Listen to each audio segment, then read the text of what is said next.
നമുക്കിനി കളമശ്ശേരിയിലേക്ക് ഒന്ന് പോകണം. അവിടെ DIG ഓഫീസിന് നേരെ കല്ലേറുണ്ടായി. അതായത് തീക്കട്ടയിൽ ഉറുമ്പരിച്ചു എന്നതാണ് ഏറ്റവും പ്രധാനപ്പെട്ട വാർത്ത. മദ്യലഹരിയിലായിരുന്ന യുവാവാണ് പുലർച്ചെ ഈ ഓഫീസിന് നേരെ കല്ലെറിഞ്ഞത്. ഒരുപക്ഷെ ഈ DIG ഓഫീസാണെന്നൊന്നും ലഹരിയിൽ യുവാവ് മനസ്സിലാക്കി കാണില്ല. കല്ലേറിൽ ഓഫീസിന് മുന്നിലെ ബോർഡ് തകർന്നു. ആക്രമണം നടത്തിയ കോഴിക്കോട് മുക്കം സ്വദേശി വിഷ്ണുവിനെ പോലീസ് കസ്റ്റഡിയിലെടുത്തു. നവമി, ഇത് ഇയാളെ ചോദ്യം ചെയ്തപ്പോൾ DIG അല്ല DI ഓഫീസാണെന്ന് അറിയാതെയാണോ കല്ലെറിഞ്ഞത് എന്നാണോ മനസ്സിലാക്കേണ്ടത്?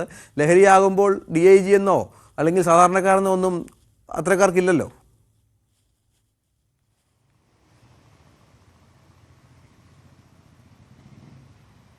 രഞ്ജിത്ത്, പോലീസ് പറയുന്നത് ഇന്നലെ പുലർച്ചെ ഇന്ന് രാവിലെ ഒരു 2 മണിയോടുകൂടി മുക്കം സ്വദേശി വിഷ്ണു അവിടേക്ക് വരികയും അവിടെ വന്നതിന് ശേഷം ഒരു പരാതിയുണ്ട്, തന്റെ ഫോൺ കളവ് പോയി, അതിനൊരു പരാതി നൽകണമെന്ന് ആവശ്യപ്പെട്ടു. പോലീസ് ഈ യുവാവിൽ നിന്നും വിശദീകരണം തേടുന്നതിനിടയിൽ തന്നെ പോലീസിന് മനസ്സിലായി അമിതമായി മദ്യപിച്ചു വന്നതാണ്. ഫോൺ നഷ്ടപ്പെട്ടോ ഇല്ലയോ എന്നുള്ള കാര്യമൊന്നും പോലീസ് സ്ഥിരീകരിച്ചിട്ടില്ല. അങ്ങനെ പോലീസ് വിശദമായ കാര്യങ്ങൾ ചോദിക്കുന്നതിനിടയിലാണ് അക്രമാസക്തനായ യുവാവ് ഈ സ്റ്റേഷനിൽ നിന്നും ഈ ഓഫീസിൽ നിന്നും പുറത്തേക്ക് ഓടിയതിനു ശേഷം അവിടെ ഉണ്ടായിരുന്ന ബോർഡ് ഒരു കല്ല് ഉപയോഗിച്ച് എറിഞ്ഞ് നശിപ്പിച്ചത്. അത് ഈ LED ലൈറ്റുകൾ ഉള്ള ഒരു ബോർഡാണ്. ആ ബോർഡിന്റെ പകുതി ഭാഗം പൂർണ്ണമായും നശിച്ച രീതിയിലാണ്.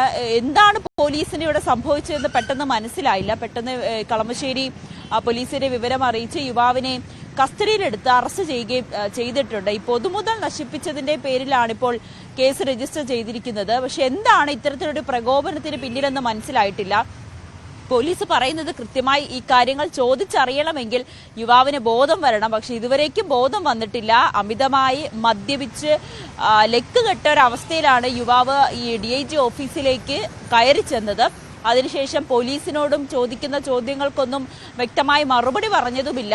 മദ്യലഹരിയിലാണ്, ഉറക്കമാണെന്നാണ് പോലീസിൽ നിന്നും കളമശ്ശേരി പോലീസ് പറയുന്ന വിശദീകരണം. എന്തായാലും ഉറക്കം വിട്ടതിന് ശേഷം എന്താണ് സംഭവിച്ചത്, എന്താണ് ഇങ്ങനെ ഈ ബോർഡ് എറിഞ്ഞു തകർക്കാനുണ്ടായ കാരണം, ഒപ്പം ഈ ഫോൺ നഷ്ടപ്പെട്ടു എന്ന് പറയുന്നതൊക്കെ ശരിയാണോ എന്നതൊക്കെ പോലീസിനെ കണ്ടെത്തേണ്ടതുണ്ട്. ഇനി മദ്യപിച്ച് മറ്റെവിടെയെങ്കിലും നിന്ന് കയ്യിൽ നിന്ന് ഫോൺ നഷ്ടപ്പെട്ടതാണോ എന്ന് സംശയമാണ് പോലീസ് ഇപ്പോൾ മനസ്സിലാക്കുന്നത്. പക്ഷേ യുവാവിൽ നിന്ന് വിശദമായി അറിയേണ്ടതുണ്ട്. യുവാവിനായിക്കോട്ടെ ഇതുവരേക്കും ബോധം വന്നിട്ടില്ല.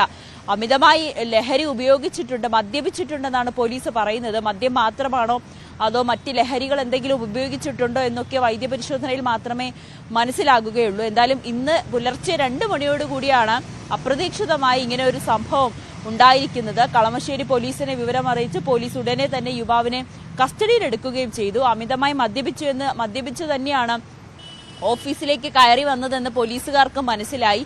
ഫോൺ നഷ്ടപ്പെട്ടോ ഇല്ലയോ എന്നുള്ളതൊക്കെ ചോദിച്ചറിയുന്നതിനിടയിലാണ് അപ്രതീക്ഷിതമായി ഇങ്ങനെ ഒരു സംഭവം ഈ ഓഫീസിന്റെ പുറത്തേക്ക് ഓടുകയും പോലീസുകാരെ ഒപ്പം കൂടി എന്താണ് സംഭവിച്ചതെന്ന് മനസ്സിലാകാതെ പോലീസിന്റെ ഓഫീസിന്റെ പുറത്തേക്ക് ഓടി അതിനുശേഷം ഈ ബോർഡ് കല്ലുപയോഗിച്ച് എറിഞ്ഞു തകർക്കുകയായിരുന്നു. രഞ്ജിത്ത്, അതാണ് സംഭവിച്ചത്. നവമി ദിനേശാണ് വിവരങ്ങൾ പങ്കുവച്ചത്. ഏതായാലും സ്പോട്ട് ലൈവ് പൂർണ്ണമാകാനുള്ള സമയമാണ്. ഇനി ന്യൂസ് 3യുമായി അശ്വതി ചേരും. നമസ്കാരം.